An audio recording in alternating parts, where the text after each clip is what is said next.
আমাদের এই পৃথিবীর এত বেশি উন্নতি এবং আধুনিকতার পেছনে সবচাইতে বেশি অবদান রয়েছে বিদ্যুতের। বিদ্যুৎ ছাড়া যেন আমরা একটি দিনও কল্পনাও করতে পারি না। আমাদের মোবাইল ফোন থেকে শুরু করে দৈনন্দিন জীবনে সবকিছুই বিদ্যুতের উপর নির্ভরশীল। কিন্তু কি হবে যদি হঠাৎ করে চিরদিনের জন্য আমাদের পুরো পৃথিবীর বিদ্যুৎ চলে যায় আর বিদ্যুৎ আর কখনোই ফিরে না আসে? বছরের পর বছর ধরে আমাদের পুরো পৃথিবী ছেয়ে যায় ভয়ানক অন্ধকারে। সেই সাথে হঠাৎ করে আধুনিক পৃথিবীতে বিদ্যুৎ না থাকার ফলে আমাদের চারিপাশে সবকিছু একদম পরিত্যক্ত অবস্থায় পড়ে থাকে। বিভিন্ন কলকারখানা, মেডিসিনের ফ্যাক্টরি, বড় বড় ডিজিটাল শপিং মল সহ সবকিছু। আর এভাবেই আস্তে আস্তে ধ্বংস হয়ে যেতে থাকে আমাদের পুরো পৃথিবী। তখন মানুষ কি এই বিদ্যুৎহীন পৃথিবীতে সার্ভাইভ করতে পারবে, নাকি পৃথিবীর সমস্ত কিছুর সঙ্গে সঙ্গে মানুষও ধ্বংস হয়ে যাবে? সেটাই আমরা দেখব আজকের এই অসাধারণ সার্ভাইভাল মুভিটির গল্পে। তাহলে চলুন ঘুরে আসা যাক বিদ্যুৎহীন এক ধ্বংস হয়ে যাওয়া পৃথিবীর গল্প থেকে। তো গল্পটি শুরু হয় ভবিষ্যৎ পৃথিবীতে, যখন আমাদের পৃথিবী ধ্বংসের একদম দ্বারপ্রান্তে পৌঁছে গিয়েছিল। আসলে আজ থেকে প্রায় কয়েক বছর আগে পৃথিবী একদম স্বাভাবিকই ছিল, কিন্তু হঠাৎ করে পৃথিবীর সোলার সিস্টেমে এমন একটি সমস্যা দেখা দেয় যেটার ফলে পুরো পৃথিবীতে ছড়িয়ে পড়ে অদ্ভুত একটি সোলার ফ্লেয়ার, যার ফলে হঠাৎ করে পুরো পৃথিবীর যত ইলেকট্রনিক ডিভাইস ছিল সেই সবকিছু একদম অকেজো হয়ে পড়ে। এমনকি পৃথিবীর ইলেকট্রিসিটিও কাজ করা একদম বন্ধ করে দেয়। ফলে দেখতে দেখতেই পুরো পৃথিবীর সমস্ত টেকনোলজি একদম ধ্বংস হয়ে যায়। কম্পিউটার, মোবাইল ফোন, ফ্যাক্টরির বিভিন্ন ডিজিটাল মেশিন, অর্থাৎ পৃথিবীর প্রত্যেকটি প্রান্তে যত ইলেকট্রনিক ডিভাইস ছিল সেই সবকিছু একদম অকেজো হয়ে পড়ে। যে পৃথিবী তার প্রায় প্রত্যেকটি কাজের জন্য বিদ্যুতের উপর নির্ভরশীল ছিল, বিদ্যুৎ ছাড়া সেই পৃথিবীও যেন একদম মূল্যহীন হয়ে পড়ছিল। মানুষের জীবনও পুরোপুরিভাবে বদলে যেতে শুরু করেছিল। পুরো পৃথিবীতে যত ফ্যাক্টরি ছিল যেগুলো মূলত বিদ্যুতের উপর নির্ভরশীল, সেগুলো হঠাৎ করেই বন্ধ হয়ে যাওয়ায় মানুষ তার কর্মসংস্থান হারিয়ে ফেলে এবং আস্তে আস্তে পৃথিবীর প্রায় বেশিরভাগ মানুষের মধ্যে এত বেশি আর্থিক সমস্যা দেখা দেয় যে এখন পর্যন্ত তাদেরকে অনেক কষ্টের সাথে জীবনযাপন করতে হচ্ছে। মানুষের কাজ ছিল না, অর্থ ছিল না এবং শিশুদের লেখাপড়া একদম বরবাদ হয়ে গিয়েছিল। অনেকে তো 3 বেলা ঠিকমতো খাবার পর্যন্ত খেতে পারত না। এমনকি বেশিরভাগ জায়গার স্কুল, কলেজ, ফ্যাক্টরি, অফিস, আদালত এই সবকিছু বহুদিন ধরে পরিত্যক্ত অবস্থায় পড়ে থাকার ফলে পুরো পৃথিবী যেন ধ্বংসের দ্বার প্রান্তে পৌঁছে যায়। এমনকি মানুষের মেডিসিন তৈরি করার জন্য যে ফ্যাক্টরিগুলো ছিল সেগুলোও দেখতে দেখতে বন্ধ হয়ে যায়। এখন প্রায় সবকিছু একদম পরিত্যক্ত অবস্থায় পড়ে রয়েছে। আর বর্তমানে মানুষ এখন অনেক কষ্টেই ধ্বংস হয়ে যাওয়া পৃথিবীতে সার্ভাইভ করছে।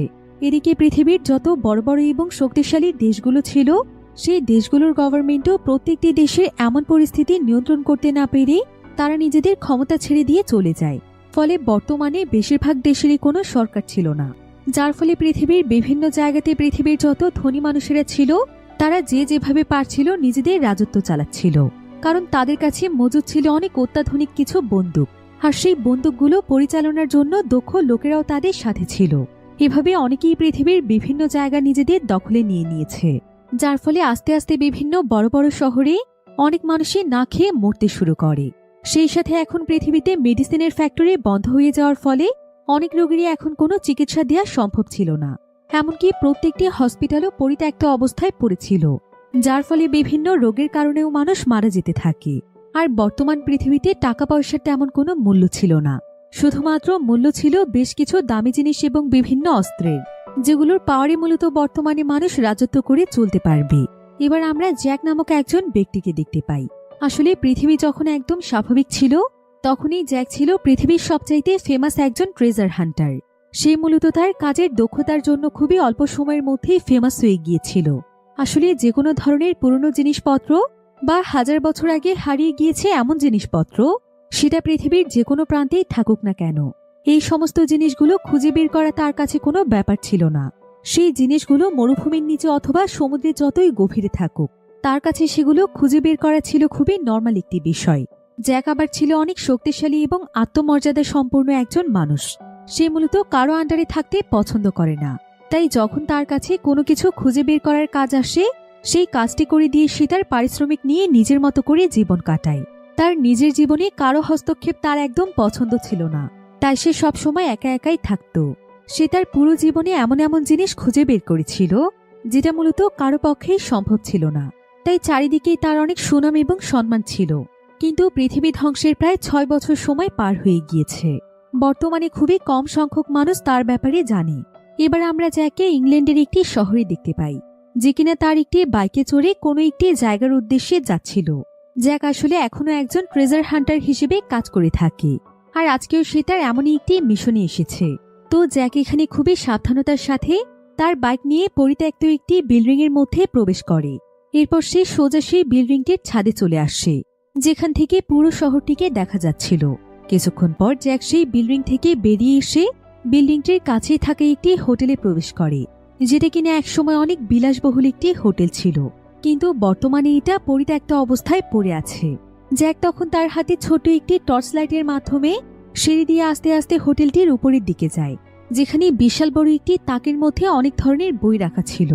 জ্যাক তখন সেই বইয়ের তাকের কাছে গিয়ে চারিদিকটা খুব ভালোভাবে দেখতে থাকে, আর কিছুক্ষণ এভাবে চেক করার পর সে সেখানে গোপন একটি দরজা খুঁজে পায়। এরপর যখনই সে সেই বইয়ের তাকটি সেখান থেকে সরিয়ে দেয়, তখনই দেখা যায় যে সেখানে একটি রুম রয়েছে। জ্যাক সেই রুমটির একদম কাছে চলে যায়। এরপর সে তার কাছে থাকা কিছু ছোট ছোট বোমের মাধ্যমে সেখানে থাকা স্টিলের একটি শক্ত দরজা ভেঙে ফেলে। এবার জ্যাক কিছুটা এগিয়ে যাওয়ার পর সেখানে একটি লকার দেখতে পায়, যেটার উপরে বিভিন্ন ধরনের লেটারের বাটন ছিল। অর্থাৎ এখানে সঠিক পাসওয়ার্ড দিতে পারলে সেই লকারটিকে খুলতে পারবে। জ্যাক তখন তার স্পেশাল একটি লাইটের মাধ্যমে সেখানকার লেটারগুলোকে খুব ভালোভাবে দেখতে থাকে, আর যে সমস্ত লেটারগুলোতে মানুষের আঙুলের ছাপ দেখা যাচ্ছিল সে সেগুলোকে ছোট্ট একটি কাগজের মধ্যে লিখতে থাকে। তারপরও পাসওয়ার্ডটি তেমনভাবে বোঝা যাচ্ছিল না, কারণ এখানে অক্ষরগুলো এলোমেলো অবস্থায় ছিল। তবে জ্যাক তো ছিল অনেক বুদ্ধিমান, তাই সে খুবই অল্প সময়ের মধ্যে পাসওয়ার্ডগুলোকে সুন্দরভাবে সাজিয়ে ফেলে। এরপর যখনই লকারটির মধ্যে সে পাসওয়ার্ডটি দেয়, দেখা যায় যে পাসওয়ার্ডটি একদম সঠিক হয়েছে। তাই জ্যাক তখন লকারটি খুলতে সক্ষম হয়। তবে লকারটি খুলতেই দেখা যায় যে সেখানে কোনো সোনাদানা অথবা টাকা পয়সা ছিল না, বরং সেখানে ছিল বেশ পুরনো কিছু অ্যালবাম। এরপর সে সেখানে একটি গ্রামোফোন দেখতে পায়, যেটা মূলত বিদ্যুৎ ছাড়াই অন্য একটি উৎসের মাধ্যমে চালানো সম্ভব ছিল। তাই জ্যাক তখন সেই গ্রামোফোনের মাধ্যমে সেই অ্যালবামটিকে সেখানে প্লে করে দেয়। অ্যালবামটির নাম ছিল পাসওয়ার্ড। তো যখনই গ্রামোফোনে সেই পাসওয়ার্ড গানটি বাজতে শুরু করে, ঠিক তখনই দেখা যায় যে সেই গানের সংস্পর্শে এসে আরও একটি লকার খুলে যায়। এরপর জ্যাক সেই লকারের মধ্য থেকে অনেক দামি একটি ভায়োলিন বের করে, যেটা একসময় পৃথিবীর সবচাইতে দামি ভায়োলিন ছিল। এরপর জ্যাক যখন সেই ভায়োলিনটি নিয়ে সেখান থেকে চলে যাবে, ঠিক তখনই সেখানে বেশ কিছু পুলিশ চলে আসে। কিন্তু বর্তমান পৃথিবীতে পুলিশের সংখ্যা অনেক কম ছিল। তো তাদের মধ্য থেকে একজন পুলিশ অফিসার জ্যাককে বলে, আমরা জানি তুমি এখানে চুরি করতে এসেছো, তবে আমরা তোমাকে অ্যারেস্ট করব না যদি তুমি তোমার চুরি করা জিনিসগুলো এখানে রেখে চুপচাপ চলে যাও। কিন্তু জ্যাক ছিল খুবই চালাক। জ্যাক তখন তাদেরকে বলে, আমি চোর নাকি তোরা চোর? তোরা কি ভেবেছিস এভাবে পুলিশের পোশাক পরে চুরি করতে এসে আমাকে বোকা বানাতে পারবি? এসব কথা শুনে সেখানে যারা পুলিশ সেজে এসেছিল তারা বুঝতে পারে যে জ্যাক তাদেরকে চিনতে পেরেছে, অর্থাৎ তারা আসলেই চোরদের একটি গ্রুপ ছিল। এবার এখানে দেখা যায় জ্যাক তাদের উপর হামলা করার আগে তারাই উল্টো জ্যাকের উপর সঙ্গে সঙ্গেই হামলা শুরু করে দেয়। তবে জ্যাকের কাছে অত্যাধুনিক বন্দুক ছিল, আর সে বন্দুক চালাতে ছিল খুবই দক্ষ। তাই সে তাদের উপর অনবরত গুলি করতে শুরু করে। কিন্তু সেই চোরের গ্রুপটি খুব দ্রুত এক জায়গা থেকে অন্য জায়গাতে মুভ করতে পারছিল, তাই জ্যাকের বন্দুকের গুলি খুব তাড়াতাড়ি শেষ হয়ে যায়। জ্যাক তখন বন্দুক বাদ দিয়ে তার হাত দিয়ে সেখানে লড়াই করতে শুরু করে। তার শরীরে এত বেশি শক্তি ছিল যে সে একাই তাদের সবার জন্য যথেষ্ট ছিল। এমনকি তারা সবাই একসঙ্গে হয়েও জ্যাকের কোনো ক্ষতি করতে পারছিল না। এরপর আরেকজন চোর যখন জ্যাককে পেছন থেকে হামলা করতে যাবে, ঠিক তখনই জ্যাক এটা বুঝতে পেরে তার পিঠের দিকে ব্লেড ছুঁড়ে মারে, যার ফলে সেই চোর সেখানেই শেষ হয়ে যায়। এখন সেখানে বাকি ছিল চোরদের গ্রুপের লিডার। তো জ্যাক যখন সেই লিডারের দিকেও তার একটি ব্লেড ছুঁড়ে মারে, তখন সেই লিডার তার হাত দিয়ে ব্লেডটিকে ধরে ফেলে। আর এমন সময় দেখা যায় যে সেই লিডার তার হাতে যে ব্লেডটি ধরেছিল সেই ব্লেডের ভেতর থেকে একটি বোম সেখানে ফেটে যায়, ফলে সেই লিডার সেখানেই মারা যায়। জ্যাক একাই এখানে চোরদের এত বড় একটি গ্রুপকে শেষ করে ফেলে। এরপর জ্যাক সেই হোটেল থেকে বেরিয়ে পড়ে, আর সে তার বাইকটি নিয়ে সোজা চলে আসে বিশাল বড় একটি বিল্ডিং এর কাছে, যেটা কিনা বর্তমানে একটি ফ্যাক্টরি ছিল। আর সেখানকার দরজার সামনে অনেকগুলো গার্ডেরা একসাথে পাহারা দিচ্ছিল। আসলে এই জায়গাটি ছিল অনেক ধনী একজন ব্যক্তি, যার কিনা শখ ছিল অনেক দামি দামি এবং পুরনো জিনিসপত্র নিজের কাছে রাখা। তাই মূলত সে জ্যাককে হায়ার করে ভায়োলিনটি উদ্ধারের মিশনে পাঠিয়েছিল। তো জ্যাক তখন ভায়োলিনটি নিয়ে ভেতরে প্রবেশ করে সেখানকার একজন অ্যাসিস্ট্যান্টের হাতে ভায়োলিনটি তুলে দেয়। এরপর সেই অ্যাসিস্ট্যান্ট তখন জ্যাককে বলে যে আগস্ট তাকে দিয়ে আরও একটি গুরুত্বপূর্ণ কাজ করাতে চায়। আর জ্যাক তখন তার কাছে আগস্ট তাকে পরবর্তীতে কোন কাজ দিতে চায় সেটা শুনতে চায়। অ্যাসিস্ট্যান্ট তখন তাকে তার কাজটি খুলে বলে, কিন্তু জ্যাক সঙ্গে সঙ্গে মানা করে দেয়, কারণ এই কাজটি করতে হলে তাকে এমন একটি সমুদ্রের কিনারায় যেতে হবে যেটা কিনা মূলত অন্য একটি দেশে অবস্থিত ছিল। যদি এটা স্বাভাবিক পৃথিবীতে হতো তাহলে সে কাজটি যেভাবেই হোক করে দিত, কিন্তু বর্তমানে পৃথিবীর এমন একটি অবস্থা ছিল যে তাদের কাছে এই ব্যাপারে কোনো তথ্য ছিল না। অন্য দেশগুলো এখন কোন অবস্থায় রয়েছে, এমনকি সেই শহর বা দেশও টিকে আছে কিনা। তাই জ্যাক এত ঝুঁকি নিয়ে এই কাজটি করতে চাইছিল না। এরপর সেই অ্যাসিস্ট্যান্ট তখন আগস্টের কাছে গিয়ে জানায় যে জ্যাক তার পরবর্তী মিশনটি কিছুতেই করতে চাইছে না, কারণ এতে নাকি তার জীবনে ঝুঁকি রয়েছে। কথা শুনে আগস্ট কিছুটা রেগে যায়। সে তখন তার অ্যাসিস্ট্যান্টকে বলে যে যেভাবেই হোক জ্যাককে এমন একটি অফার দিতে, যেই অফার জ্যাক চাইলেও কখনো প্রত্যাখ্যান করতে পারবে না। অন্যদিকে আমরা জ্যাককে দেখতে পাই, জ্যাক তার সেই মোটরসাইকেলটি নিয়ে একটি ফ্যাক্টরির মতো জায়গাতে আসে। এটাই মূলত ছিল তার বাড়ি। জ্যাকের আপন বলতে আসলে তেমন কেউই ছিল না। তো এখানে দেখা যায় যে জ্যাকের ঘরের মধ্যে পুরনো একটি জাহাজ ছিল, যেটাকে মূলত সে তার বিভিন্ন কাজে লাগিয়ে থাকে। আর জ্যাক মূলত তার বাড়ির প্রত্যেকটি জায়গাতে বিভিন্ন ধরনের ট্র্যাপ তৈরি করেছে, কারণ এখন পৃথিবীর কাউকে বিশ্বাস করা যায় না। পৃথিবীর সমস্ত জায়গায় এখন অনেক বিপজ্জনক ছিল, কে কখন কার উপর হামলা করে দেয় এটা বলা যায় না। তাই জ্যাক আগেই প্রস্তুতি নিয়ে তার বাড়ির প্রত্যেকটি জায়গাতেই ট্র্যাপ সেট করে রেখেছে। এরপর আমরা দেখতে পাই যে জ্যাকের জীবনে কেউ না থাকলেও তার একটি কুকুর ছিল, যাকে সে খুবই ভালোবাসত। তো বাড়িতে ফিরে জ্যাক প্রথমেই তার কুকুরটিকে খাবার খেতে দেয়। এরপর জ্যাক সেখানে ঠান্ডা মাথায় বসে বসে তার পেমেন্ট চেক করছিল, অর্থাৎ কিছুক্ষণ আগে সে তার যে মিশনটি কমপ্লিট করে এসেছে সেটার জন্য তাকে যা দেওয়া হয়েছে সেগুলো সে চেক করছিল। এখানে দেখা যায় যে একটি সুটকেসের মধ্যে কিছু খাবার, পানি এবং কিছু জিনিসপত্র দেয়া আছে, যেগুলোর মধ্যে অনেক পুরনো এবং পপুলার একটি অ্যালবামও ছিল। জ্যাক তখন তার বাড়িতে থাকা একটি গ্রামোফোনের মধ্যে সেই অ্যালবামটির মাধ্যমে গান বাজাতে শুরু করে এবং খুবই আনন্দের সাথে সেখানে বসে বসে একা একা ড্রিঙ্ক করতে থাকে। তো এখানে অনেক ড্রিঙ্ক করার পর জ্যাক ক্লান্ত হয়ে ঘুমিয়ে পড়ে। আর ঘুমের মধ্যে সে এখানে খুব সুন্দর একটি স্বপ্ন দেখছিল। সে এখানে দেখতে পায় যে সে ছোট্ট একটি বোটে করে খুবই সুন্দর একটি জায়গাতে রয়েছে। একটি নদীর উপর দিয়ে সে সেই বোটটি নিয়ে পুরো দুনিয়াতে ঘুরে বেড়াচ্ছে। মূলত এটা একসময় জ্যাকের স্বপ্ন ছিল। এদিকে এমন সময় একটি আওয়াজ শুনতে পেয়ে জ্যাক দ্রুত ঘুম থেকে উঠে পড়ে আর সে তার বন্দুকটি বের করে আশেপাশে দেখতে থাকে যে সত্যি সেখানে কেউ এসেছে কিনা। জ্যাক বন্দুকটি নিয়ে আস্তে আস্তে বাইরে বেরিয়ে আসে আর সে এখানে দেখতে পায় যে তার তৈরি করা ট্র্যাপের মধ্যে একজন সোলজার আটকে আছে। জ্যাককে দেখে সেই সোলজার তার কাছে সাহায্য চায় এবং তাকে বারবার বলতে থাকে যে সে কোনো চোর নয়, মূলত তার কাছে তাকে আগস্ট পাঠিয়েছে। সে তাকে কিছু অফার দিতে চায়, তাই সে ইমার্জেন্সি তাকে তার সাথে দেখা করতে বলেছে।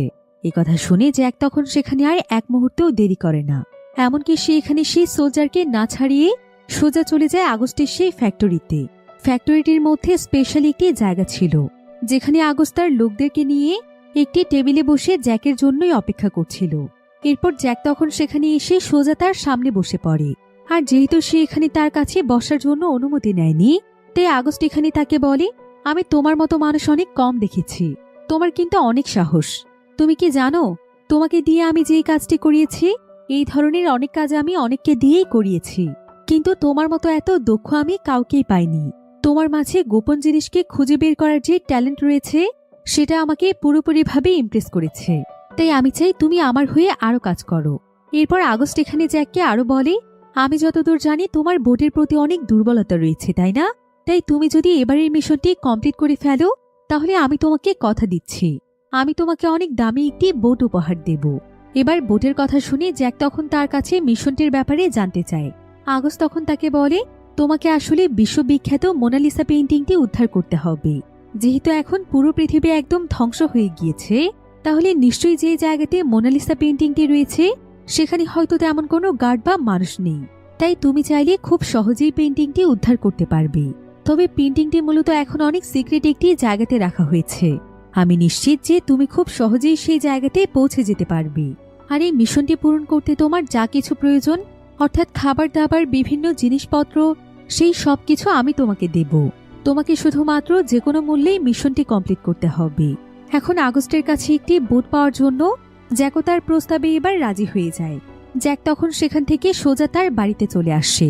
আর সে মিশনের জন্য পুরোপুরি প্রস্তুতি নিয়ে তার কুকুরটিকে নিয়ে সোজা সে মিটের কাছে আসে, যে কিনা মূলত আগস্টের অ্যাসিস্ট্যান্ট ছিল। জ্যাক তখন তার কুকুরটির দায়িত্ব এই অ্যাসিস্ট্যান্টের হাতে তুলে দেয়। সেই অ্যাসিস্ট্যান্ট তখন তার কথায় রাজি হওয়ার পর জ্যাক তার সেই মোটর সাইকেলটি নিয়ে তার নতুন মিশনের উদ্দেশ্যে বেরিয়ে পড়ে। যদিও জ্যাক তার প্রত্যেকটি মিশন তার বাইকের মাধ্যমে করে থাকে, কিন্তু এই মিশনটি যেহেতু অন্য দেশে ছিল, তাই আগস্ট তার জন্য সেখানকার এয়ারপোর্টে একটি বিমানের ব্যবস্থা করেছে। জ্যাক তখন সোজা সেই এয়ারপোর্টে চলে যায়, কিন্তু যখন সে এয়ারপোর্টে এসে বিমানটির অবস্থা দেখতে পায় তখন সে অনেক চিন্তিত হয়ে পড়ে, কারণ বিমানটির বিভিন্ন জায়গাতে বুলেট লেগে ছিদ্র হয়ে গিয়েছে। আর এমন বিমানে করে কোনো মিশনে যাওয়া মানে জীবন হাতে নিয়ে মিশনে যাওয়া। এরপর সে এয়ারপোর্টের একটি রুমের মধ্যে আগস্ট তাকে ডেকে পাঠায়। আর জ্যাক সেখানে গেলে সে তাকে সেখানে অনেক বড় একটি ম্যাপ দেখাতে শুরু করে। ম্যাপটির মধ্যে মূলত সেই জায়গাগুলোর নকশা ছিল, যে জায়গাগুলোর মাধ্যমে তাকে সেই পেন্টিং পর্যন্ত পৌঁছতে হবে। তাই আগস্ট এখানে তাকে খুব সুন্দরভাবে ম্যাপের নকশা বুঝিয়ে দিচ্ছিল। সেই সাথে সেখানে তাকে সেই সমস্ত রাস্তাগুলো খুব সুন্দরভাবে দেখিয়ে দেয়, যেগুলোর মাধ্যমে গেলে তার বিপদ কম হতে পারে। এরপর সেখানে জ্যাককে বলে, তুমি যখন প্যারিসে পৌঁছে যাবে, প্যারিসের ঠিক সেন্টারে তোমার সাথে আমার একজন লোক দেখা করতে আসবে। তুমি শুধুমাত্র সেই পর্যন্ত কোনো মতে পৌঁছে যাও, তারপর পরবর্তীতে কি করতে হবে সে তোমাকে সব বলে দেবে। এবার জ্যাক তখন সবকিছু রেডি করে মিশনের জন্য প্রস্তুত হয়ে যায়। আর সন্ধেবেলার শেষে বিমানে করে মিশনের উদ্দেশ্যে রওনা হয়। তার সঙ্গে করে বিমানের একজন পাইলটকেও দেয়া হয়েছিল, কিন্তু কিছু দূর যাওয়ার পরেই দেখা যায় পাইলট আর বিমানটিকে খুব একটা নিয়ন্ত্রণ করতে পারছিল না। তবে পাইলট এখানে তাকে বলে, কোনো চিন্তা করো না, আসলে বিমানের ফুয়েল লিক হচ্ছে, তবে এতে আমাদের কিছু হবে না। কিছু দূর যাওয়ার পর আমাদেরকে শুধুমাত্র প্যারাশুটে করে লাফ দিতে হবে, বিমানে করে আমরা আর এগোতে পারবো না। তবে এমন পরিস্থিতি দেখে জ্যাক এখানে খুবই ভয় পেয়ে যায়। আর সে দ্রুত সেখানে প্যারাশুট পড়তে পড়তে বলে, আমি আমার জীবনে কোনোদিনও প্যারাশুট ব্যবহার করিনি, এটাকে কিভাবে ব্যবহার করতে হয়। কিন্তু এই পাইলট সবসময় চিল মোডে ছিল। সে তাকে বলে, প্যারাশুট থেকে লাফ দেওয়া কোনো ব্যাপার না তো, আমাদেরকে শুধুমাত্র ভালো একটি পজিশন থেকে লাফ দিতে হবে। তাই বিমানটিকে কিছু দূর নিয়ে যাওয়ার পর যখন আমি তোমাকে লাফ দিতে বলবো, ঠিক তখনই লাফ দেবে। এখন জ্যাক সেখানে বসে তার অর্ডারের অপেক্ষা করছিল, যাতে করে তাকে বলা মাত্রই সে লাফ দিতে পারে। এরপর জ্যাক এখানে দেখতে পায় যে বেশ কিছু সোলজার সেখানে গুলি করছে, মূলত তাদের উপরে গুলি ছোড়া হচ্ছে। হয়তো তারা এমন একটি রেস্ট্রিক্টেড এরিয়াতে পৌঁছে গিয়েছে যেখানে গার্ডরা সেই জায়গাটি পাহারা দিচ্ছে এবং তাদেরকে ক্রিমিনাল মনে করে শুট করা হচ্ছে। এদিকে পাইলট এখানে কোনো মতে বিমানটিকে সেখান থেকে এগিয়ে নিয়ে যায়। আর সে এখানে জ্যাককে বলে, আসলে আমাদের প্ল্যানটি একটু ক্যান্সেল করতে হবে। আমরা তো কিছুটা দূরে যাওয়ার পর লাফ দিতে চেয়েছিলাম, কিন্তু সেটা আমাদেরকে এখন একটু আগেই করতে হবে, তা না হলে এই হামলায় আমরা মারা যেতে পারি। একথা শুনে জ্যাক তখন বিমানের দরজার কাছে চলে যায়। আর যখনই পাইলট তাকে লাফ দিতে বলে, ঠিক তখনই সে সেখান থেকে অনেক সাহস করে লাফ দেয়। আর খুবই অল্প সময়ের মধ্যে সে নিচে ল্যান্ড করতে পারে। কিন্তু ল্যান্ড করার কিছুক্ষণ পরেই জ্যাক বুঝতে পারে যে সে যেই জায়গাটিতে ল্যান্ড করেছে সেটা কোনো স্বাভাবিক জায়গা ছিল না, কারণ যেদিকেই জ্যাকের চোখ যাচ্ছিল সেদিকেই শুধু আগুন জ্বলছিল। এরপর জ্যাক যখন কিছুটা দূরে এগিয়ে যায় তখন সে সামনে তাকিয়ে দেখতে পায় যে কিছু মানুষকে সেখানে মেরে ঝুলিয়ে রাখা হয়েছে। আসলে এই জায়গাটিকে একজন ধনী ব্যক্তি শাসন করছিল, তবে সাধারণ মানুষেরা তার বিরোধিতা করছিল, যার কারণে সে তার পাওয়ার ব্যবহার করে এভাবে মানুষকে মেরে ফেলছে। এসব দেখে জ্যাকের কাছে অনেক খারাপ লাগছিল। এরপর জ্যাক তখন সেই জায়গা থেকে বের হওয়ার জন্য আস্তে আস্তে সামনের দিকে এগিয়ে যেতে থাকে, কিন্তু ঠিক তখনই দেখা যায় একটি দেয়াল ভেঙে বিশাল বড় একটি ট্যাঙ্ক সেখানে চলে আসে। আর সেটা এখানে জ্যাককেও মারার জন্য একদম প্রস্তুতি নিচ্ছিল। এরপর ট্যাঙ্কটির মাধ্যমে যখনই জ্যাকের উপর অ্যাটাক করা হবে, ঠিক তখনই দেখা যায় সেখানে একটি মিসাইল এসে পড়ে, যার ফলে ট্যাঙ্কটি সেখানেই থেমে যায়। কিছুক্ষণ পর দেখা যায় সেখানে আন্দোলনরত অনেক মানুষেরা চলে আসে, আর তারা সোজা ট্যাঙ্কের উপরে চড়ে ট্যাঙ্কের ঢাকনাটি খুলে ফেলে। এরপর সেখানে তারা গ্রেনেড দিয়ে হামলা করতে শুরু করে, যার ফলে ট্যাঙ্কের ভেতরে থাকা সমস্ত সোলজাররা মারা যায়। অন্যদিকে আমরা ভলকভ নামক একজন ব্যক্তিকে দেখতে পাই। মূলত এই পুরো শহরে যে এখন রাজত্ব চালাচ্ছিল সেই হচ্ছে এই ভলকভ। ভলকভ আসলে অনেক বেশি ভয়ানক এবং খারাপ একজন মানুষ ছিল। মানুষের জীবন নিয়ে তার কোনো কিছুই যায় আসে না। ভলকভের আবার অনেক কাছের একজন লোক ছিল, যে কিনা মূলত ছিল তার রাইট হ্যান্ড। তার নাম হচ্ছে গর্নিচ। তো গর্নিচ এখানে ভলকভকে জানায় যে কিছুক্ষণ আগে তার একটি বিমানের উপর হামলা করেছিল, আর তখন তারা দেখতে পায় যে একজন ব্যক্তি প্যারাশুটে করে নিচে নামছে, হয়তো সে আশেপাশের কোথাও ল্যান্ড করেছে। ভলকভ তখন গর্নিচকে বলে, যে যত তাড়াতাড়ি সম্ভব সে যেন তাকে খুঁজে বের করে তার সামনে নিয়ে আসে। গর্নিচ তখন তার কাজে লেগে পড়ে। অন্যদিকে আমরা জ্যাককে দেখতে পাই। দেখা যায় যে জ্যাকের হাঁটতে হাঁটতে একদম সকাল হয়ে গিয়েছে, আর এখন সে শহরের এক প্রান্ত থেকে অন্য প্রান্তে পৌঁছে গিয়েছে, যেটা কিনা মূলত একটি ধ্বংসপ্রায় শহর ছিল। কিছু দূর যাওয়ার পরেই জ্যাক বুঝতে পারে যে এটি একটি বস্তি এলাকা, যেখানকার মানুষেরা ওয়ার্ল্ডকাপের ভয়ে সবসময় আতঙ্কিত থাকত, আর তারা খুবই কষ্টে তাদের জীবনযাপন করত। তবে এখানকার আশেপাশে সবাই খুবই নোংরা এবং পুরাতন জামাকাপড় পরেছিল, তাই জ্যাককে দেখে খুব সহজেই বোঝা যাচ্ছিল যে সে অন্য কোনো জায়গার মানুষ। এজন্য জ্যাক তখন একটি ময়লার স্তূপের কাছে যায়, আর সেখান থেকে সে কিছু কাপড় কুড়িয়ে পায়, আর সে তার পরনের ভালো কাপড়গুলো একটি জায়গাতে লুকিয়ে ফেলে সেই পুরনো কাপড়গুলো পরে নেয়, যাতে করে সবাই তাকে দেখে এখানকারই মানুষ ভাবে। জ্যাক সামনে তাকিয়ে দেখতে পায় যে সেখানে অনেক মানুষ জড়ো হয়ে আছে। সে তখন সেই মানুষের ভিড়ের মধ্যে ঢুকে পড়ে। এখানে আসলে একটি সোলজার টিমের লিডার সকলের উদ্দেশ্যে ভাষণ দিচ্ছিল। সে এখানে সবাইকে উদ্দেশ্য করে বলছিল যে আমাদের লিডার ওয়ার্ল্ডকাপ কড়াকড়িভাবে নির্দেশ দিয়েছে, এবং আপনারা সবাই জানেন যে পুরো শহরে এখন কারফিউ চলছে, আর যদি কোনো মানুষ ভুল করে এই কারফিউ ভঙ্গ করার চেষ্টা করে তাহলে তাকে কঠিন থেকে কঠিনতর শাস্তি পেতে হবে। এরপর দেখা যায় সোলজারদের লিডার তখন দুজন ব্যক্তিকে সকলের সামনে নিয়ে আসে, আর সে খুবই নির্মমভাবে তাদের দুজনকে সবার চোখের সামনেই মেরে ফেলে, যাতে করে তাদের পরিণতি দেখে বাকিরা ভয় পেয়ে যায়। এসব দেখে জ্যাক সেই জায়গা থেকে চলে যাচ্ছিল, কিন্তু কিছু দূর যাওয়ার পরেই দেখা যায় কয়েকজন সোলজার জ্যাকের কাছে আসে, আর সে জ্যাকের হাতে থাকা ব্যাগটি তাদেরকে দিতে বলে। কিন্তু জ্যাক এখানে খুবই চালাকির সাথে ব্যাগটি একজন সোলজারের মুখে ছুঁড়ে মারে, আর সঙ্গে সঙ্গে বাকিদের সাথে ফাইট শুরু করে দেয়। এদিকে জ্যাককে যখন একজন সোলজার অ্যাটাক করতে যাবে তখন সে সেই সোলজারের হাত গাড়ির দরজার মধ্যে আটকে ফেলে, আর আরেকজন সোলজারের মাথা ধরে তাকে একদম গাড়ির গ্লাসের মধ্যে ছুঁড়ে মারে। এদিকে একজন সোলজার তার উপর চাকু দিয়ে হামলা করতেই যাচ্ছিল, কিন্তু জ্যাক কোনো মতে তার হাত ধরে ফেলে সেই চাকু দিয়ে তাকেই মেরে ফেলে। এভাবেই মাত্র কয়েক সেকেন্ডের মধ্যেই জ্যাক সবাইকেই হারিয়ে দেয়। এরপর জ্যাক সেখান থেকে চলেই যাচ্ছিল, কিন্তু এমন সময় ভেতর থেকে আরো একজন সোলজার বাহিরে বেরিয়ে আসে, আর সেইখানে তার একটি বন্দুক দিয়ে জ্যাককে গুলি করে মেরে ফেলতে যাচ্ছিল। তবে সে যখনই তাকে গুলি করতেই যাবে ঠিক তখনই তার পেছন থেকে একটি মেয়ে চলে আসে, আর মেয়েটি এখানে সেই সোলজারের গলা কেটে তাকে সেখানেই মেরে ফেলে। এই মেয়েটির নাম হচ্ছে ড্রিয়া। ড্রিয়া এখানে জ্যাকের কাছে এসে বলে যে সে মূলত আগস্টের টিমেরই লোক।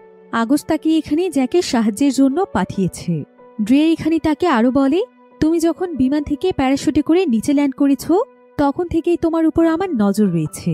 আমি তো শুধুমাত্র এটা দেখছিলাম যে তুমি এখানকার পরিস্থিতিতে সার্ভাইভ করতে পারছো কিনা। যদি তুমি কোনো অপদার্থ মানুষ হতে তাহলে আমি তোমাকে এখানেই মরতে দিতাম, কারণ মিশনের সামনে আরো যা কিছু আসতে চলেছে সেগুলো অনেক বেশি ভয়ানক। কিন্তু তুমি নিজেকে প্রমাণ করতে পেরেছ, তাই আমি তোমার সাথে কাজ করতে প্রস্তুত। এরপর জ্যাক এবং ড্রিয়া লুকিয়ে লুকিয়ে শহর থেকে বেরিয়ে যেতে থাকে, কিন্তু এমন সময় সেখানকার একজন জেনারেল তাদেরকে লক্ষ্য করে ফেলে। জ্যাক এবং ড্রিয়া তখন একটি চার্চে ঢুকে যায়, আর সেখানে তাদের স্যামসন নামক একজন লোকের সাথে দেখা হয়। তার কাছে আসলে অনেক গুরুত্বপূর্ণ একটি ম্যাপ রয়েছে, যেটা কয়েকজন মৃত আন্দোলনকারীরা খুব যত্ন সহকারে লুকিয়ে রেখেছিল। স্যামসন তখন তাদের দুজনকে সোজা একটি গ্যারেজে নিয়ে যায়, আর সে তাদেরকে একটি গাড়ি দেখায় যেটার উপরে সে কাজ করছিল। আসলে স্যামসন মূলত আগস্টেরই লোক ছিল।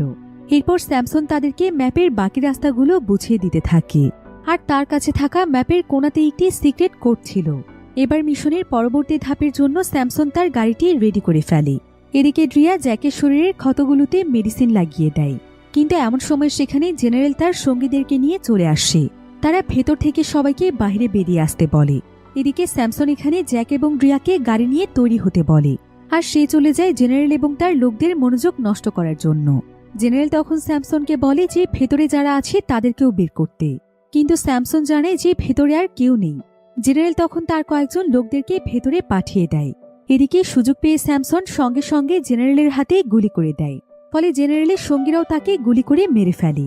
অন্যদিকে সোলজাররা ভেতরে গিয়ে জ্যাককে দেখতে পায়, তবে এমন সময় ড্রিয়া তাদের উপর হামলা করে দেয়।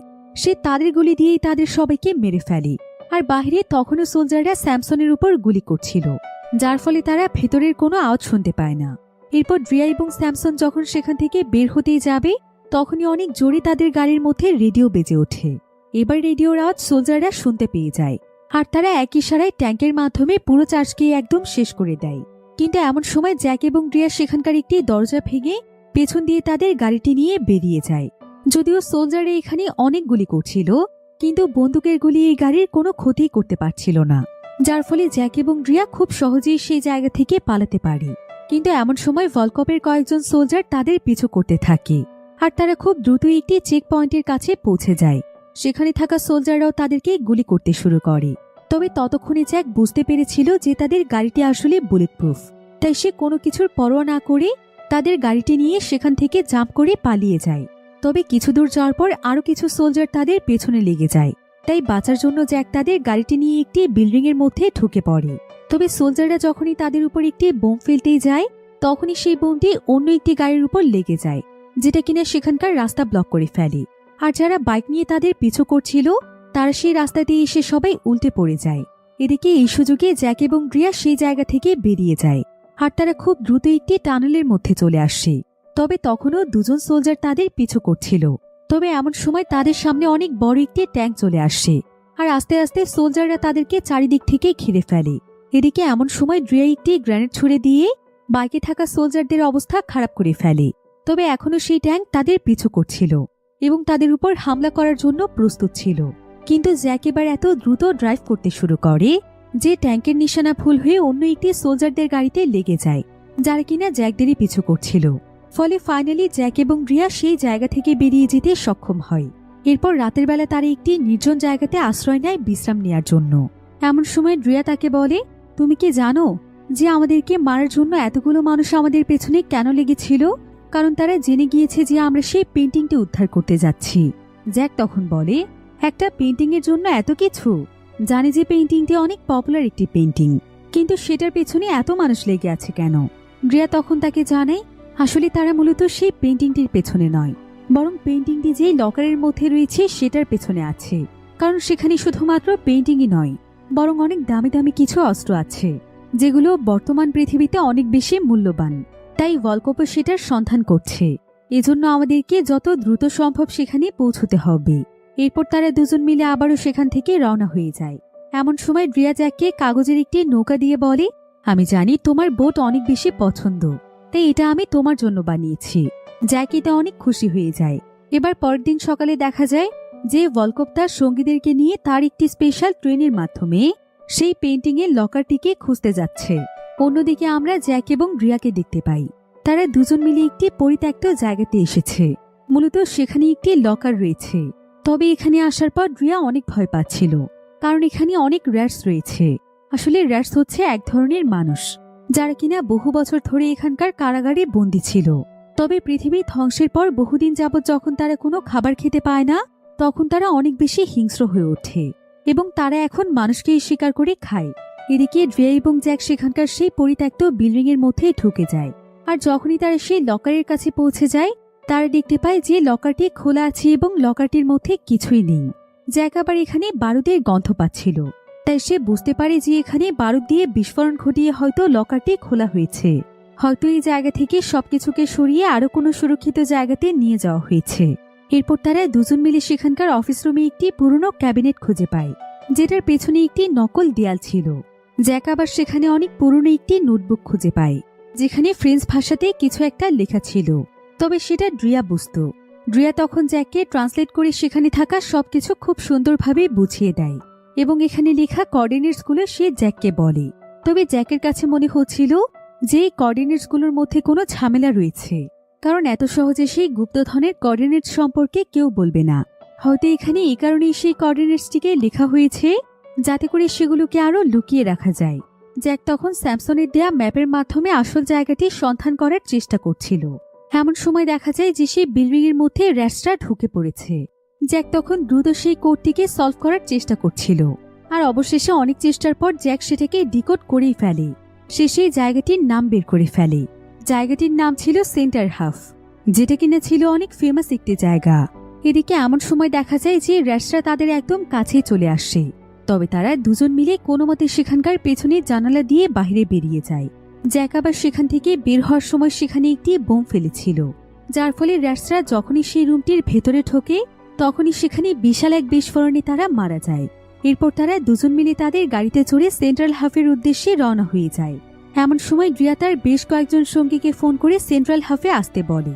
যারা কিনা মূলত শহরের আন্দোলনকারী ছিল। অন্যদিকে ভলকোপ তার সঙ্গীদেরকে নিয়ে একটি জায়গাতে এসে থামে। আর সেখানে যাওয়ার পর ভলকোপ যখন সেখানে গাড়ির চাকার ছাপ দেখতে পায়, তখন সে তার সঙ্গীদেরকে নিয়ে সেই দাগের পিছু করতে থাকে। এভাবে করে তারা ঠিক সেই বিল্ডিংটিতে পৌঁছে যায় যেখানে জ্যাক এবং গ্রিয়া সেই নোটবুকটি খুঁজে পেয়েছিল। এমন সময় গণেশ সেখানে সেই নোটবুকটি খুঁজে পায় এবং সেখানে একটি ম্যাপও দেখতে পায়, যেটার মাধ্যমে ড্রিয়া এবং জ্যাক সেন্ট্রাল হাবের সেই জায়গাটিকে খুঁজে বের করেছিল যেখানে মূলত সেই লকারটি রয়েছে। তবে ভলকোপও অনেক চালাক ছিল। সে তখন তার একটি ইউভি লাইটের মাধ্যমে সেখানে ড্রিয়ার হাতের ছাপ দেখে সেই জায়গা সম্পর্কে জেনে যায়, যে জায়গাটির নাম হচ্ছে সেন্ট্রাল হাফ। অন্যদিকে জ্যাক এবং ড্রিয়া কোনো মতে সেন্ট্রাল হাফ পর্যন্ত পৌঁছে যায়। এরপর তারা দুজন মিলে সেখানকার একটি দরজার লক খুলে কোনো মতে সেই জায়গার ভেতরে চলে যায়। কিছুক্ষণ পর তারা দুজন মিলে একটি বিল্ডিং এর মধ্যে পৌঁছে যায়। তবে সেখানে গিয়ে তারা কিছুটা অবাকই হয়ে যায়, কারণ এখানে কোনো প্রকার সিকিউরিটি ছিল না। এমনকি তারা যখন বিল্ডিংটির ভেতরে চলে আসে, তখন তারা সেখানে বেশ কিছু চলতে থাকা মেশিন দেখতে পায়। তবে এখানে এত বড় বড় মেশিন দেখে জ্যাক এবং ড্রিয়া একদম অবাক হয়ে যায়, কারণ এই ধরনের মেশিনগুলো বিদ্যুৎ ছাড়া চলা কোনোভাবেই সম্ভব ছিল না। কিন্তু জ্যাক মনে করছিল এগুলো হয়তো সোলার দিয়ে চলছে। এদিকে আবার তারা সেখানে অদ্ভুত কিছু আওয়াজ শুনতে পাচ্ছিল। ড্রিয়া তখন সেখানকার ব্লুপ্রিন্ট চেক করে দেখতে পায় যে এই আওয়াজটি মূলত এখানে থাকা ভল্টের এয়ার সিস্টেম থেকে আসছে। অর্থাৎ সেই সিক্রেট জায়গাটি মূলত একটি ভল্ট, যেখানে তাদের প্রয়োজনীয় জিনিসগুলো রয়েছে। তবে এই আওয়াজের কারণে জ্যাক এবং ড্রিয়া এটা বুঝতে পারে যে ভল্টটি এখনো একদম সুরক্ষিত আছে, সেটা কেউ এখনো ওপেন করেনি। জ্যাক তখন ম্যাপ দেখে প্ল্যান তৈরি করে। সে বলে যে পাইপের মাধ্যমে বাতাস ভেতরে প্রবেশ করছে, সেই পাইপের মাধ্যমেই তারা ভল্টের ভেতরে যাওয়ার চেষ্টা করবে। কিন্তু সেই পাইপের মাঝখানে আবার বিশাল বড় একটি পাখা ছিল। ড্রিয়া তখন বলে যে সে সোলার প্যানেল খুঁজে বের করার চেষ্টা করছে, কারণ সেটা বন্ধ করলেই পাখাগুলো বন্ধ হয়ে যাবে। আর জ্যাক যেন ততক্ষণে পাইপের কাছে চলে যায়। জ্যাক তখন তার কথা মতো সেটাই করে। আর সেখানে যাওয়ার পর সে সেখানে অনেক লম্বা একটি দড়ি দেখতে পায়। সে তখন সেই দড়িটিকে একটি ওয়ালের সাথে শক্ত করে বেঁধে ফেলে। এরপর জ্যাক তার ব্যাগকে কাজে লাগিয়ে একটি সেফটি বেল্ট বানিয়ে ফেলে। এবার জ্যাক সেই দড়িটির মাধ্যমে আস্তে আস্তে সেখানকার সুড়ঙ্গের মাধ্যমে নিচের দিকে নামছিল। এরপর জ্যাক যখন সেই পাখাটির একদম কাছে চলে যায়, সেই দেখতে পায় পাখাটি এখনো চলছে।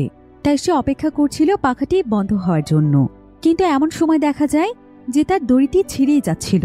অন্যদিকে ড্রিয়া অনেক খোঁজাখুঁজি করে কোনো মতে সেই সোলার প্যানেলের সিস্টেম পর্যন্ত পৌঁছে যায়। আর সে সঙ্গে সঙ্গেই তার বন্দুকের মাধ্যমে সোলার প্যানেলগুলোকে নষ্ট করে ফেলে। এদিকে দড়ি ছিঁড়ে যাওয়ার কারণে জ্যাক যখনই নিচে পড়ে যায়, ঠিক তখনই পাখাটি বন্ধ হয়ে যায়, যার ফলে জ্যাক এবারের মতো বেঁচে যায়।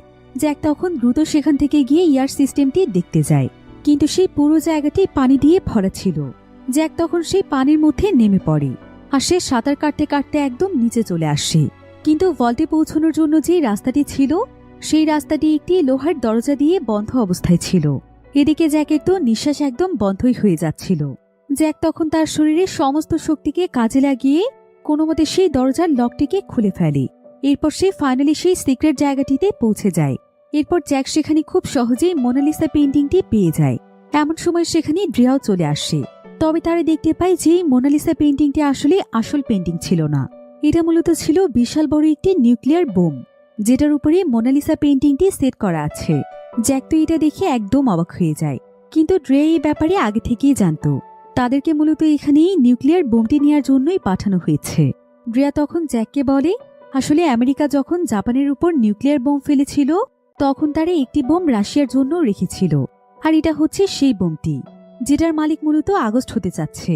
তবে আগস্টের উদ্দেশ্য এটা ব্যবহার করা নয়, বরং সে ভলকোপের মতো খারাপ মানুষদের হাত থেকে বোমটিকে বাঁচাতে চায়। কারণ ভলকোপ এটা পেয়ে গেলে কখন কি করবে সেটা বলা যায় না। কিন্তু জ্যাক তখন ড্রিয়াকে বলে, শোনো ড্রিয়া, তুমি আগস্টকেই বা কিভাবে বিশ্বাস করছো? এখনকার কোনো শহরেরই ওনারা ভালো নয়। কার মনে কি আছে সেটা বলা যায় না। এমনও তো হতে পারে যে ভলকোপ এই বোমের সাথে যা করতে চাইছে আগস্ট সেটাই করতে চাইছে। তাছাড়া ভলকোপের বিরুদ্ধে গিয়ে কোনো লাভ নেই, কারণ সে অনেক বেশি পাওয়ারফুল। তাই শেষ পর্যন্ত দেখবে ওই জিতবে। এদিকে এমন সময় সেখানেই বেশ কয়েকজন আন্দোলনকারীরা চলে আসে, যারা কিনা ড্রিয়ার বন্ধু ছিল। কিন্তু এমন সময় জ্যাক তাদের সবাইকে বলে, আমি আর এই সমস্ত কাজে নিজেকে জড়াতে চাই না, তোমরা যা খুশি করো। এই বলেই জ্যাক সেখান থেকে সেই গাড়িটি নিয়ে চলেই যাচ্ছিল। তবে এমন সময় দেখা যায় যে ভলকোপ তার সঙ্গীদেরকে নিয়ে সেন্ট্রাল হাফ পর্যন্ত পৌঁছে যায়। আর এমন সময় ভলকোপের লোকেরা সেখানে অনবরত শুট করতে থাকে। যার ফলে আন্দোলনকারীরাও তখন তাদেরকে শুট করতে বাধ্য হয়। কিন্তু ভলকোপের লোকেরা তাদেরকেও সেখানে মেরে ফেলে। এদিকে ভলকোপ সেই ভোল্টের চাবি পেয়ে গিয়েছিল, তাই সে দ্রুত তার সঙ্গীদেরকে নিয়ে নিউক্লিয়ার বোম থেকে উদ্ধার করে সোজা তার ট্রেনে উঠিয়ে নেয়। অন্যদিকে জ্যাক মাঝ রাস্তায় এসে থেমে গিয়েছিল, আর সে সেখানে সেই ছোট্ট নৌকাটি দেখছিল, যেটা মূলত ড্রিয়া তাকে দিয়েছে। এটা দেখে জ্যাকের অনেক খারাপ লাগছিল, তাই সে তার সিদ্ধান্ত পরিবর্তন করে আবারও সেখানে ফিরে আসে। আর সে সেখানে অনেক মানুষের লাশ পড়ে থাকতে দেখে। সে তখন পাগলের মতো ড্রিয়াকে খুঁজতে শুরু করে, আর সৌভাগ্যবশত ড্রিয়া তখনও বেঁচে ছিল। ড্রিয়া তখন জ্যাককে বলে, তুমি একদম ঠিক বলেছিলে, আমরা যা কিছুই করি না কেন শেষ পর্যন্ত ভলকোপই জিতবে। কিন্তু জ্যাক তখন ড্রিয়াকে ভরসা দিয়ে বলে যে সে যেন কোনো চিন্তা না করে, সে কোনোভাবেই ভলকোপকে জিততে দেবে না। দরকার পড়লে ভলকোপের পুরো ট্রেনটিকে সে একদম উড়িয়ে দেবে। এরপর তারা দুজন মিলে অনেকগুলো বোম আলাদা আলাদা জায়গাতে লাগিয়ে দেয়। এই বোমগুলো মূলত ড্রিয়া এবং জ্যাক দুজনের ব্যাগের মধ্যেই ছিল। তারা নিজেদের সুরক্ষার জন্য এগুলো তাদের সাথে রেখেছিল। এদিকে জ্যাক তখন ড্রিয়াকে নিয়ে বেরিয়ে পড়ে, আর কিছুক্ষণের মধ্যে সেই পুরো বিল্ডিংটি একদম ধ্বংস হয়ে যায়, যেখানে মূলত নিউক্লিয়ার বোমটি ছিল। এবার সন্ধেবেলায় দেখা যায় যে অন্ধকারের কারণে ভলকোপের ট্রেনটি খুবই আস্তে আস্তে চলছিল। কিন্তু ভলকোপ এখানে প্রচণ্ড রেগে গিয়ে সেখানকার কন্ডাক্টরকে গুলি করে মেরে ফেলে। এরপর দেখা যায় ট্রেনটি অনেক দ্রুত গতিতে চলতে থাকে। এরপর ট্রেনটি খুব শীঘ্রই একটি ব্রিজের কাছে পৌঁছে যায়, যেখানে জ্যাক অপেক্ষা করছিল। সে সুযোগ পেয়ে ব্রিজ থেকে সোজা ট্রেনের উপরে লাফ দেয়। এরপর সে ট্রেনের দরজা খুলে সেখানে গ্রেনেড ছুড়ে মারে, যার ফলে সেখানেই কয়েকজন গার্ড মারা যায়। এরপর সে একজনের কাছ থেকে একটি বন্দুক কেড়ে নিয়ে বাকিদেরকেও সেখানে শুট করে মারতে থাকে। এদিকে গুলির শব্দ শুনতে পেয়ে গর্নেট সেখানে চলে আসে। গর্নেটও অনেক বেশি শক্তিশালী ছিল, ফলে তাদের দুজনের মধ্যে অনেক ফাইট হচ্ছিল। একসময় গর্নেট জ্যাককে এত জোরে লাথি দেয় যে জ্যাক সোজা সেই নিউক্লিয়ার বোমের কাছে গিয়ে পড়ে। এদিকে গর্নেট তখন আবারও জ্যাককে মারতে আসে, তবে এমন সময় সেখানে ভলকোপ চলে আসে, আর সে জ্যাককে দেখতে পেয়ে তাকে গুলি করতে শুরু করে। কিন্তু জ্যাক চালাকি করে গর্নেটকে তার সামনে দেওয়ার ফলে গুলি খেয়ে সেখানে গর্নেটই মারা যায়। এরপর জ্যাক সুযোগ পেয়ে ভলকোপের উপরেই হামলা করে দেয়। জ্যাক এখানে কিছু কম্পাসের সাহায্যে ভলকোপের হাতের মধ্যে ছিদ্র করে ফেলে, আর তার কাছ থেকে সেই চাবিটি ছিনিয়ে নেয়। আসলে এই চাবিটি মূলত ছিল নিউক্লিয়ার বোমটিকে অ্যাক্টিভ করার চাবি। অন্যদিকে আমরা ড্রিয়াকে দেখতে পাই। ড্রিয়া জ্যাকের কথা মতো একটি নির্দিষ্ট জায়গাতে অনেকগুলো বোম সেট করছিল। এরপর দেখা যায় এটা ছিল অন্য একটি ব্রিজ। তো যখনই সেই ট্রেনটি ব্রিজের একদম কাছে এসে পৌঁছয়, তখনই সেখানে বোমগুলো ব্লাস্ট হয়ে যায়। এদিকে জ্যাক অনেক সময় আগে ট্রেন থেকে লাফ দিয়ে নেমে পড়েছিল। অন্যদিকে ভলকোপ বোমের আওয়াজ শুনতে পেয়ে সে ট্রেনটিকে স্লো করার চেষ্টা করছিল, কিন্তু এতে কোনো লাভ হয় না। বোমের বিস্ফোরণে অর্ধেক ব্রিজ একদম ভেঙে গিয়েছিল, যার ফলে ট্রেনটি অনেক দ্রুত গতিতে ব্রিজ থেকে সোজা পানিতে পড়ে যায়, আর সেখানেই ট্রেনটি একদম ধ্বংস হয়ে যায়। তবে এসব কিছু দেখে ড্রিয়া সেখানে প্রচণ্ড কাঁদছিল, কারণ তার কাছে মনে হচ্ছিল যে জ্যাকও সেই ট্রেনের মধ্যেই আছে। তবে ঠিক এমন সময় জ্যাক ড্রিয়ার কাছে এসে বলে, আশ্চর্য ব্যাপার, আমি তোমার জন্য এত কষ্ট করে মিশনটিকে কমপ্লিট করলাম, আর তুমি এখানে দাঁড়িয়ে কাঁদছো। জ্যাককে দেখে তো এখানে ড্রিয়ার খুশির কোনো সীমা থাকে না। সে সঙ্গে সঙ্গে জ্যাককে অনেক শক্ত করে জড়িয়ে ধরে। এই ঘটনার পর প্রায় বেশ কিছুদিন সময় পার হয়ে যায়। এরপর আমরা ইংল্যান্ডে জ্যাককে দেখতে পাই। সে সুরক্ষিতভাবে ফিরে এসেছিল, আর আজকে সে সেই নিউক্লিয়ার বোমের চাবিটি আগস্টের হাতে তুলে দেয়। এরপর জ্যাক আগস্টকে জানায় যে বোমটি মূলত ট্রেনের সাথে ব্রিজের নিচের খাদে পড়ে গিয়েছে, তবে শুধুমাত্র এই চাবিটির মাধ্যমে এটাকে অ্যাক্টিভেট করা সম্ভব। আগস্ট তখন জ্যাককে বলে, তুমি কি সেই বোমটিকে আমার জন্য নিয়ে আসতে পারবে? কিন্তু জ্যাক তাকে বলে যে সে আজ থেকে ট্রেজার হান্টিং এর কাজ একবারে ছেড়ে দেবে, আর সে এখন থেকে নতুনভাবে তার জীবন শুরু করবে। সে আর কখনো কোনো বিপজ্জনক কাজে নিজেকে জড়াবে না। তবে আগস্ট তাকে কোনো আপত্তি জানায় না, বরং সে তাকে তার মিশনটি কমপ্লিট করার জন্য একটি বোট দেয়। এরপর আমরা কয়েকদিন পরের দৃশ্য দেখতে পাই, যেখানে জ্যাক তার সেই বোটটির সাহায্যে খুব সুন্দর একটি জায়গাতে ঘুরে বেড়াচ্ছে, ঠিক যেমনটা সে স্বপ্নে দেখত। তবে এখন আর সে একা নয়, বরং তার সাথে রয়েছে ড্রিয়া। তারা দুজন এখন একে অপরকে ভালোবেসে আপন করে নিয়েছে, আর তাই তারা দুজনই নতুন এক জীবনের স্বপ্ন দেখতে শুরু করেছে। তো এমনই একটি সুন্দর এন্ডিং এর মাধ্যমে গল্পটি এখানেই শেষ হয়ে যায়।